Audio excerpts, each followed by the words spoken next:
Hi, this is Brian Stark, and I'm going to show you how to create reports for the 21 financial measures, also known as ratios, that the Farm Financial Standards Council has outlined in their document, Financial Guidelines for Agriculture.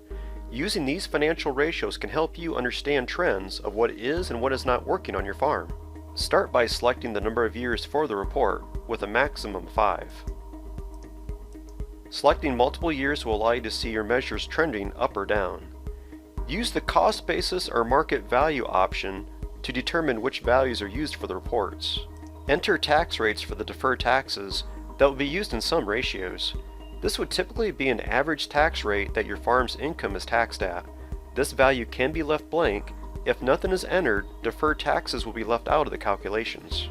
Select from any number of measures to include on the report. The program will default to picking all of them, but you can choose the ones you need.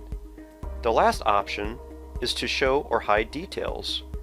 The Show option will give detailed information on how each ratio is calculated and where the numbers come from. The Accounts tab is used for important values such as amortization, capital lease expenses, and interest expense.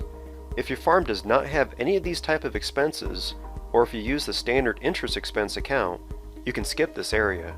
The Report tab is interactive and allows you to click on any ratio to see how it is computed in order to learn more how the values are calculated.